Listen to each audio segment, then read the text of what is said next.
let's start the show. You already know who it is. My name is Mike Kyle, aka the Fantasy Vulture. I have over a decade worth of fantasy football experience, and I've continuously competed for fantasy championships over the course of the past 6 seasons. Let's make it 7 in 2020, shall we?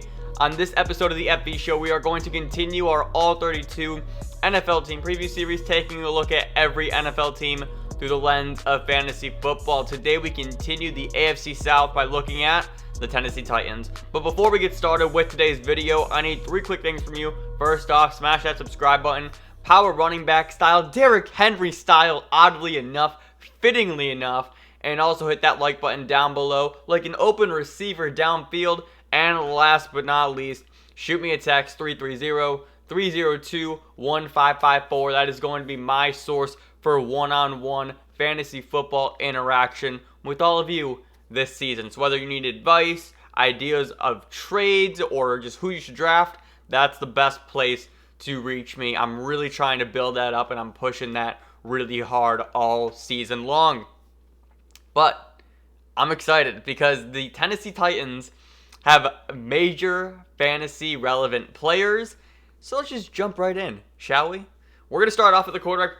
We're going to start off at the quarterback position, as always. And we are going to talk about Ryan Tannehill, aka the Tanna God. And oh my goodness, did he play like a god last season when given the opportunity. So in 2019, Ryan Tannehill finished at quarterback 21. And you're going to look at that and you're going to say, wait a second, quarterback 21, that's not great. But then you have to realize that he did not play throughout the first half of the season because Marcus Mariota was the starter in Tennessee. Mariota sucked. Tannehill comes in, and Tannehill elevates the Titans to a new level offensively. And so in 2019, when he was on the field, he had 8 games as a quarterback 1, 2 games as a quarterback 2, and 1 game as a quarterback 3. And I'm going to be honest with you, I think it's very, very possible. I'm going to pull this up right now. I think it's very likely that one of those QB2 games or the QB3 games were where he only played maybe a quarter or 2. So I'm going to pull this game log right now, but I'm going to keep talking as we are progressing through this. So let's just see. Right. So in week 2, he had 16 pass attempts. So that's going to count towards a game. I'm going to pull this up right now. Where did he finish in week 2? Alright, so in week 2, he was outside of the top 36, so that doesn't count for any of those performances. Ryan Tannehill in week 6 was a game. Let's see. I'm flipping tabs left and right here. I need you guys to know, you guys can't see it, and it makes me really self-conscious because of the silence as I'm flipping through tabs. But I have my player profiles pulled up. I'm obviously talking underneath. I have a tab for ADP. I have a tab for Pro Football Reference. I have all of my rankings pulled up, and then my master data sheet, which contains a lot of the information, like the more in-depth information that you see from these player profiles. And so I'm constantly just flipping through tabs left, right, and center here. So I do apologize for any silences or delays. Just know I need to figure out a system where I can efficiently just scroll through the ones that I need. But regardless, let's see. Week 6 against Kansas City. That doesn't make any sense either. None of these things make sense. The issue with Pro Football Reference is that it gives you games, but it doesn't give me weeks. Oh, it does give me weeks. I lied. Oh, I just need to learn how to read. Yes, all right. So in week 6, that was a QB. Was that the QB3 game? What did I just say? Yes, week 6 was the QB3 game where he only played part of the game, it looks like, because he only threw 16 pass attempts. And I doubt in a game versus Cleveland that's going to be the likely scenario where you're only going to throw the ball 16 times there. Was that 10? No, I lied. That was Denver, and they lost 16-0, so that makes sense. But regardless, it looks like Ryan Tannehill, the point that I'm trying to make here, right, very, very poorly, is Ryan Tannehill was unbelievable last season, and I'm going to break down these numbers just a little bit further, right? So, 201 completions, on 286 pass attempts, 2,700 yards and 185 rushing yards, 26 touchdowns, and 6 interceptions.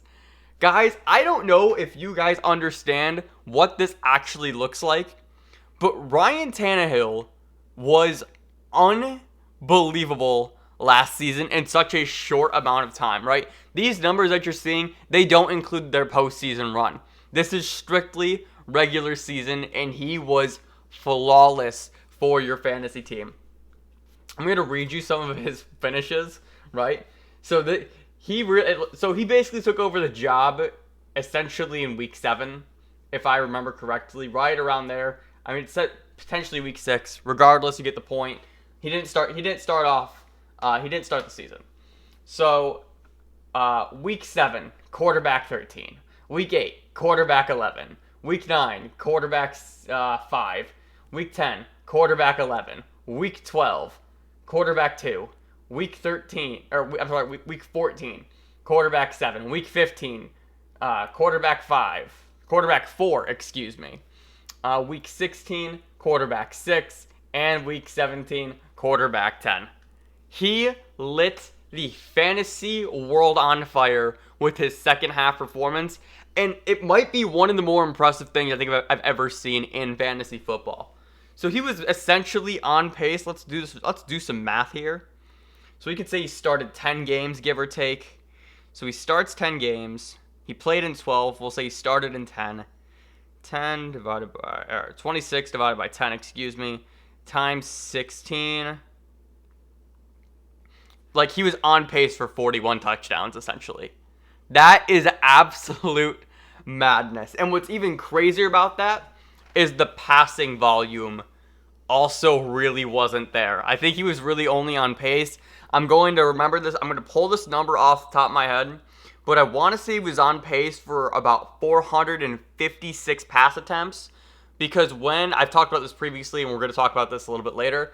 When I was comparing DK Metcalf's outlook compared to AJ Brown's future outlook, just comparing them side by side, I really wanted to look at quarterback play, and the pass attempts for Russell Wilson, who I believe threw 561, and Tannehill, they were very similar, and I opted to go for the better quarterback in Russ, and that's why I kept Metcalf over AJ Brown.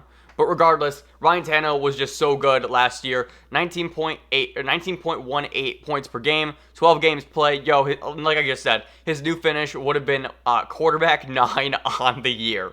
He was lights out for the Titans. But the ADP doesn't reflect that. And I think it's just the case because I have him ranked similarly to his ADP. I have him ranked at quarterback 19. And I'm going to say a very, very hot take. There are a lot of good NFL quarterbacks. I know. Very shocking, very bold, very outrageous of me to say on these airwaves. But there are a lot of good quarterbacks. And so when you're trying to piece in together your rankings and who slides in where, especially at the quarterback position, where it is a streamable position because the value across the essentially quarterback 5 through quarterback 20 is all kind of the same. It's very interesting to see how you slide guys in and what your method is to the madness there. So I have him ranked at quarterback 19, and I have Jared Goff ahead of him, and that's just an offense thing. I just think the Rams have a little bit more weapons, and I know that Goff's going to throw the ball 600 times. Ben Roethlisberger, kind of the same story. As I said in my Steelers preview, I expect his passing volume to go down a little bit, but they still have a lot of great offensive weapons there. Baker Mayfield's going to have a bounce-back season in Cleveland. They have weapons there. Ryan Tannehill, they were so good last year. I don't think it's possible for them to repeat. You've seen some of their efficiency numbers. They basically scored on every single red zone attempt, which is almost unheard of. They scored in some capacity. It wasn't always touchdown, but field goals, things like that. So that is probably due for some regression. But regardless, Ryan Tannehill to me is a great late-round quarterback because we've seen him do these kind of things before in Miami when healthy and when he has a decent cast around him. He can put up numbers. They aren't going to be world-beater numbers like we saw last season, so I don't expect that again. But Ryan Tannehill can be an excellent weekly starter if you're just looking for a consistent floor with potential for upside. He's also just an excellent streaming candidate throughout the season if you want to go that route. But honestly, the one thing that just really concerns me is the lack of weapons on this offense. Tannehill is kind of going to have to make the weapons, which is a really interesting thing for a quarterback like him. He actually does a really good job of getting guys open and, just while also letting them make plays for him. So it's this really weird dynamic that he's kind of like this bridge in that way where he'll both throw guys open but also let guys do their thing just in open space and things like that. So Tannehill for me is a guy, if you're waiting late on quarterback, he's probably going to be one of the guys that I target, just specifically because I know what I'm going to get. I'm pretty consistently going to get a floor of 18 points, and I always have upside to end up with a 27-point week or so from him. So Tannehill is kind of the epitome of a late-round quarterback, especially in this season when you have guys like Lamar, Mahomes, Russ, Dak, Kyler, and Deshaun just going super early in drafts. I think Tannehill has a lot of upside this season, but I do expect some regression from the Titans offense this season. And let's talk about the guy who I think is going to take the biggest step back and the biggest form of regression in this offense, and that's Derrick Henry. Derrick Henry is a enigma in fantasy football. He's just a ground and pound workhorse running back that doesn't catch the ball, and despite all of that, because the volume is so high and because he is a talented running back, he's going to put up numbers. However, I need to make this point very, very clearly. Last season was really one of the first times that we've ever seen Derrick Henry be a consistent NFL running back. And the reason why that is important to note is because Derrick Henry has issues when he can be game scripted off the field, right? If the Titans are down bad, they are not going to if they're down 3 scores, you can't give Derrick Henry the ball because that's just going to grind down clock. And that was the issue with Derrick Henry in years past, right? There would just be times where the Titans, they were an average NFL team, so there were a few times a year where they would be blown out, and Derrick Henry has to come off the field because he's not a pass-catching running back. But because their defense is so good and because they have adjusted their play style to where they are just fully committed to the run, that's where his value comes from. But it still scares me that the fact that you have a guy here that can be game script proof, or that can be game scripted out, and not game script proof. I apologize. But we need to talk about last season because it was so impressive. His 2019 finish, running back 2 in standard, running back 3 in PPR, despite the fact that he's not a pass catcher. 9 games as a running back 1, 3 games as a 2, 2 games as a 3, 300 carries, 18 receptions, 1,500 rushing yards or rushing leader for the season, 206 receiving yards, and 16 touchdowns. His adjusted score, 19 points per game on 15 games played. His new finish is running back 2 in PPR. Now, this is where I expect the regression to come from, and ADP does not agree with me.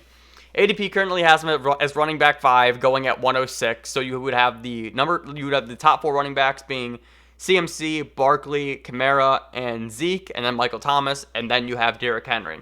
I have him ranked as running back 10 this year, and I'm just trying to pump the brakes on Derrick Henry. Again, this offense is not going to be as efficient as I think it once was.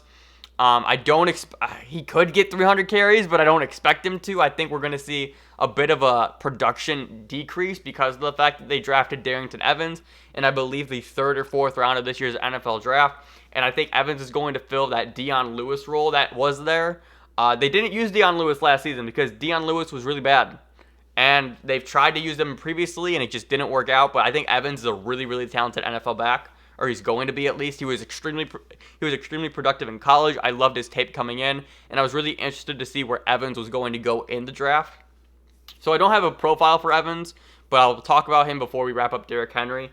Ultimately, though, I just think in PPR specifically, because that's kind of where my rankings are. My rankings come from half-point PPR because it's just first off, not only is it becoming the new standard in fantasy football, but it's also a nice way to kind of give this hybrid between standard and a full-point PPR, just having like that middle ground there, where you can safely say that if I have a guy at running back, or if I have a guy at running back 10, like let's just use Derrick Henry for an example, right? If I have a guy at running back 10, I kind of give leeway to where, okay, if we're playing in a standard league, he's probably closer to running back 8, and then if we're playing in a full point PPR, he's probably closer to running back 12. See what I'm saying? So it kind of gives you 2 spots on each side because we're focusing on that middle ground.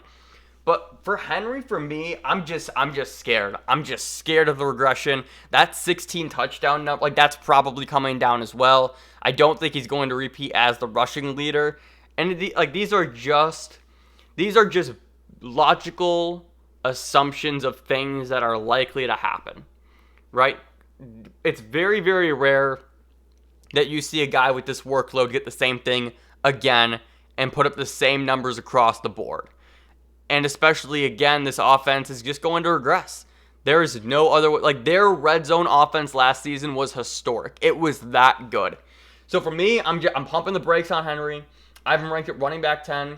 And mainly, the other aspect of that, too, is really just because he doesn't catch passes. And yes, you can say, well, he finished as the running back 3 last year in PPR.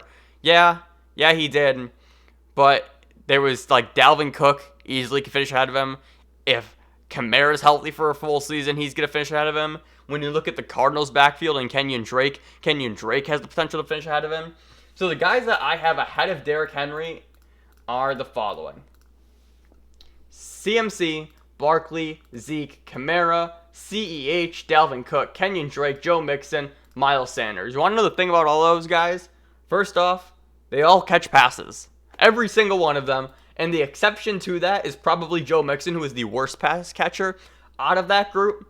But I also expect that Bengals offense to take a step forward, and we've seen what Joe Mixon can do on a bad offense. Now let's see what he can do on a really good one. So that's why I have Joe Mixon ahead. But still, running back 10, perfectly fine. I just want to pump the brakes on Derrick Henry this season. I don't think he repeats what he did last year.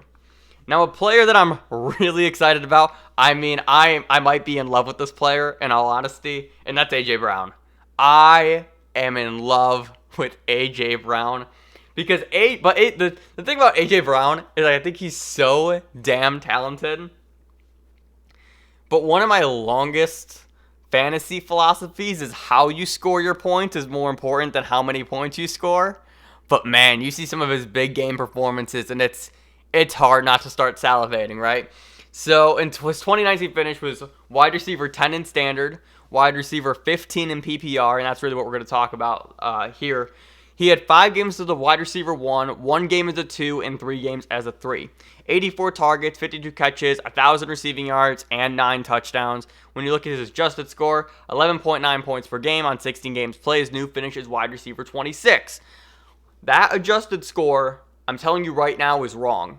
And the reason why that adjusted score is wrong is because that factors in all of his games with Mariota, where he either just wasn't seeing targets or Mariota was stinking up the joint and they couldn't get in the ball, right? So that is going to deflate his value. But A.J. Brown, here's what you need to know about A.J. Brown. I'll pull it up right now. A.J. Brown, in the second half of the season, we'll just go week 12. A.J. Brown from week 12 onward. Wide receiver 5, nope, wide receiver 6, wide receiver 1, wide receiver 7, wide receiver 14, wide receiver 4. That's what you need. That is how A.J. Brown closed out his season. And that is the A.J. Brown that I'm kind of expecting. So the thing about A.J. is that I don't think he's ever going to be a monster target haul because of the way that this offense is set up. This offense is designed to run very efficiently, where it is run the ball on first down, probably run the ball on second down, and let Tannehill move the chains on third down, right? And then also just having a guy like A.J. Brown to where, he can take a slant route 50 yards, right? Because he has that kind of speed, size, and strength. So this offense is designed around a player of A.J. Brown's skill set, and that has me really intrigued about his fantasy outlook. His ADP right now is currently wide receiver 16 going in the 4th round. I have him ranked at wide receiver 13. Yo, please, like, just, you watch A.J. Brown's tape, and he's just one of those guys where he is head and shoulders just the best player on the fucking field. He is lightning in a bottle. But, I'm going to pull it up now. The issue with A.J. Brown, despite all that, is the volume. He can be absolutely electric. And he is. And he will win you weeks. But I almost feel like he may have that Amari Cooper syndrome in him. And that scares the living shit out of me. If you don't know what the Amari Cooper syndrome is, it's basically he's going to give you 5 really good weeks. And he's going to hurt you 11 weeks as well. So he's going to finish highly because he'll drop 30 points per game on 5 different occasions. But the other games he may bust and he may just crash and burn. So his overall fantasy finish is going to be higher than what he actually did for you. I'm going to pull up his game log right now just so I can give you a better understanding of this, right? So I have I want to really just talk about this now because now that I have the time, as well as just with Seattle, I was talking about 7 different players, whereas the Titans, I'm really only talking about 4 guys here, right? So I had the option of trading DK Metcalf, and like this is a dynasty league. I have the option of trading DK Metcalf for AJ Brown and a 2020 second round pick. In all honesty, that offer is probably still on the table, but I really want to keep Metcalf, and here's why. Number 1, Seattle's quarterback is just, I just believe Russell Wilson just puts guys in, and is just, first off, just a better overall quarterback, and secondly, that's just going to translate to DK Metcalf having a much better career arc. You know, the development there, and just him being on a better offense overall. He's going to be involved constantly, and with that, like, DK Metcalf saw, I believe it was 90 targets, or was it 100? Let me look. DK Metcalf targets. Was it 100? Right, yeah. So DK Metcalf as a rookie saw 100 targets. AJ Brown saw 84. DK Metcalf caught 58 passes. AJ Brown caught 52. In terms of yardage, though, AJ Brown had 150 more yards and 2 more touchdowns. Right, so you can see like they're very comparable, but I just think Seattle's offense just has better offensive movement compared to Tennessee's. And those target numbers for A.J. Brown are really what I think is going to define his career. So, for example, I'm just going to read you off his list of his numbers of targets throughout last season. 4, 5, 5, 3, 2, 4, 8, 3, 7, 4, 5, 4, 7, 13, 2, 8. He had double-digit targets once. He had 2 games with 8 targets, a few games with 7, and everything else was below 5. Like, that's not enough volume for a guy who could be a wide receiver. Like, A.J. Brown and Jason Moore, the footballer, said this. A.J. Brown could finish as the number one wide receiver throughout his NFL career at some point, but that volume has to take a step forward in order to get there. Now, that said, I love the potential of A.J. Brown. This was just a long roundabout way of me saying I still love A.J. Brown. He's going to be extremely talented for fantasy football this year. He's going to give, like, the thing that makes A.J. Brown so attractive to me specifically is the way that I play fantasy. I want to beat you 40 different ways. When I face your team and you look at the matchups, I want you to say, oh no, Lamar Jackson can go off this week. Oh no, Alvin Kamara can go off this week. Oh no, Juju can go off this week. Oh no, A.J. Brown can go off this week. Which one is it going to be? I want to beat you 40 different ways, to where no matter what, I will always have a positional advantage at some point, and that player can single-handedly win me a week. So with A.J. Brown, who had multiple games with over 25 points and multiple games with over 30 points last season, he fits that bill for me perfectly in that way. But the question that will always be in the back of my mind is, how many times is he going to hurt you? how many times is he only going to get the ball 5 times a game? Right now, granted, A.J. Brown only needs one play to take it to the house on a 60-yard touchdown. But I think you understand the point here, right? There is risk involved with A.J. Brown with the way that this offense is set up, but A.J. Brown's talent is undeniable, and I'm really excited for the outlook and the rest of his NFL career. I have him ranked at wide receiver 13 because I'm buying the talent over the offense, and I think talent can win out in fantasy in that way. So I have him 3 spots ahead of ADP at wide receiver 16. You could just, especially if he's going in the 4th round. Oh my God. If you tell me AJ Brown is my wide receiver 2 after I start, if AJ Brown is my wide receiver 2, I'm over the moon. I am over the moon. You can make the argument that where he could be your wide receiver 1, but ultimately for me, I'm more comfortable with him as my wide receiver 2 option.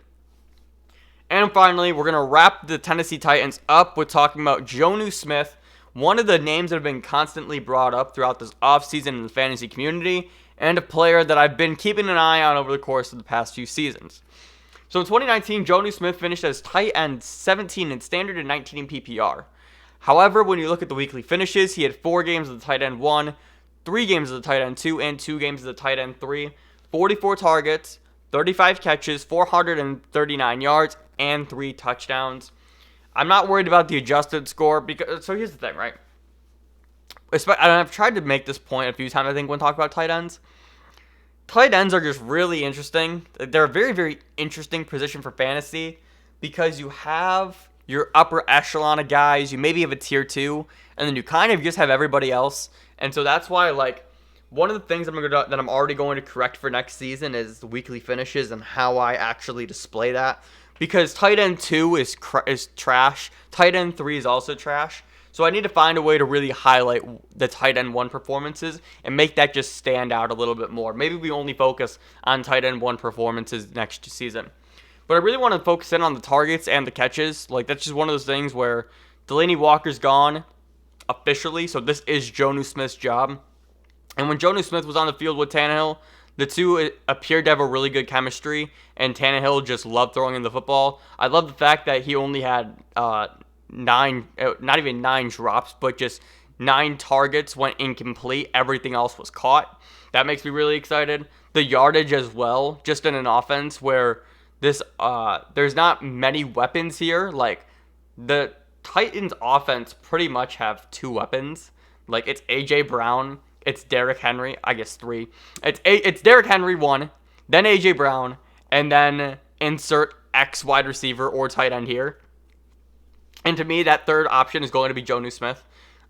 Just because the way that it feels like always is that whenever a team is going to run the ball a ton, that tight end also gets a lot of usage as well. Just because you have the option for play actions where the tight end sets up for a block and then breaks out for a route. It's really tight end friendly here, I think, in Tennessee. Jonnu Smith is a guy who's being projected to be the breakout tight end this season, and that's why I really love him at his ADP, because you can get a guy like Hayden Hurst, who everybody's kind of in on, at tight end 11 or 12, I think he's going at right now. But if you want to wait even longer and get a guy who can finish in that same ballpark, Jonnu Smith is that player. So he's currently being drafted at tight end 17, going in the 12th round in ADP. I have him ranked all the way up at tight end 10. We've seen what Delanie Walker can do in Tennessee before, and granted, it may not be the same coaching regime as it once was when Delanie Walker was in his prime. But regardless, I really like the connection that Tannehill and Smith had. He was willing to throw in the ball and just willing to throw to him in the red zone nonetheless. The yardage is going to go up. The opportunity is going to go up because this is Jonnu Smith's. This is his job now. It's very, very cool. And this offense has room for somebody else to be involved. I don't think it's going to be Corey Davis. It's not going to be Adam Humphries. The ship has sailed for probably both those guys. So Jonnu Smith here has the opportunity because that passing, Tannehill, as we talked about, his passing volume is going to go up. That's going to be the one thing. And it's not going to go up in the sense of, he's going to throw 4 times more a game. But no, I'm going to pull back up his profile here, right? If we were to just, I don't know, not double it, but give it 0.75 more, 50 more. What did I say? Regardless, all right, if we take Ryan Tannehill's passing volume at 286 pass attempts, and we're going to scale that down now, right? So he appeared in 16 games. Let's see, 286 divided by 16 times, no, I'm sorry, 286 divided by 12 times 16. There we go. So that's going to be 381 pass attempts. Honestly, it's going to be more eventually. Like, he's easily going to throw over 400 times this season. And that's just more opportunity for Jonnu Smith. You see what I'm saying? Like, he only threw 286 pass attempts. That's going to go up. That's going to go over 400. So where do those extra 120 targets go? They're going to go to this guy, Jonnu Smith. So if you're waiting on a tight end, Jonnu Smith to me is my favorite late tight end. I love Hayden Hurst. Hayden Hurst is probably my favorite tight end to draft at this point. But Jonnu Smith might be my number 2. Because I see the potential there in this offense, and somebody has to step up, and I think it's going to be him. But that's going to do it for our Tennessee player profiles. Actually, real quick before we even go, I do want to talk about Darrynton Evans for a second. Darrynton Evans, I know I said I'd bring him up in the Derrick Henry profile. Whoops, my bad. Darrynton Evans is a running back from Appalachian State. Super talented guy, a little bit smaller, but he's just very shifty. He's a great pass catcher as well, which is why I felt like it was really interesting that he went to Tennessee, because from the looks of it, it looks like that they want to change a pace guy, so when Derrick Henry's off the field, they can do a little bit of different things instead of just run the ball up the middle and let Derrick Henry truck the linebacker or whoever's standing in his way. Darrynton Evans' value to me this year, I'm not sure what it's going to be, in all honesty. I don't have him ranked, I think, in my top. Do I have Darrynton Evans ranked at all? Let's see. I don't. I definitely don't. So I have Darrynton Evans outside my top 50, but I really want to focus in on this for Dynasty, and it really sucks because if Derrick Henry didn't sign that long-term deal, I would love Darrynton Evans, because if they just weren't to re-sign Henry, this upcoming offseason, it'd be Evans' job just gift wrapped to him, and he was going super late in Dynasty drafts. He was going late the 3rd round. But I do want to make this point, though. It is Derrick Henry and Darrynton Evans, and that's it. So if anything were to happen to Derrick Henry, if he were to catch COVID, if he were to get injured, this is Darrynton Evans' backfield. And Darrynton Evans can be a 3-down running back in the NFL. It's just something to think about. In Dynasty, I want to pull up where I have him ranked. In Dynasty, I have Darrynton Evans ranked as my 18th player overall, and that was before Henry signed that deal. So honestly, I'm probably going to drop him down to about 23 or 24. So his value does come down a little bit, but just something to keep in mind. Like, hey, if Henry goes down, Darrynton Evans is going to be the guy, and Darrynton Evans can play on all 3 downs. What were my notes for Darrynton Evans? Do I have any pulled up here? Yeah, my notes for Darrynton Evans are as follows. 1, incredible vision. 2, a problem in the open field. And 3, he was the Sun Belt Offensive Player of the Year. Like, you watch Darrynton Evans tape, and he's just, oh, yep, that guy. He's pretty good, right? But that's going to do it for the Tennessee Titans and our All-32 NFL team preview of them for their fantasy outlooks this season. If you enjoyed, be sure to leave a like and subscribe down below. We're doing this thing every single day as we try and make our way through all 32 NFL teams. Yo, we are grinding. We are grinding every single night. It's, all right, which video am I recording today? What profiles do I have to get done? I have to update the website to make sure that's all ready to go. It is always something that's clockwork, but man, I love this shit. I fucking love this shit. It was funny because I actually had a conversation with my cousin who's in my league, Mike Sipp, who I talked about in my very first video, my fantasy backstory. And he's like, I told him, I'm like, what's really funny is I'm doing all of these previews, so you'd feel like that I have a really good understanding of what I want to do in drafts this year, but yo, I have no idea. And that's simply because the stuff that I would normally be doing, like the in-depth tactics and whether it's mock drafting or creating draft strategies or just testing theories or going deeper into data. I don't have the time to do necessarily because I'm so busy and so immersed in creating this content day in and day out. But once again, thank you so much for watching. Be sure to shoot me a text as well, 330-302-1554. You can also follow me on all social media at FFVulture. Yo, it's been really fun over there, admittedly. Like, I'm having so much fun just diving into fantasy conversation with a few people, getting the numbers up, getting the followers up, and it's going to be fun. I'm really, really excited to see how this whole thing grows over the course of the next 5 months or so. Anything else? Did I plug the website? ffvulture.com. And that's it. That's it. I'll see you guys tomorrow. We're covering the Houston Texans. So I'm stoked about that because, wow. Woo, what a batshit offense that's going to be. That's going to be a chaotic All-32 episode. So I'll see you guys tomorrow for that. Remember, people come and go, but fantasy championships are forever. I'm out. Later. No? Where's my outro? Uh-oh, the mouse is stuck. The mouse is stuck. All right. Bye.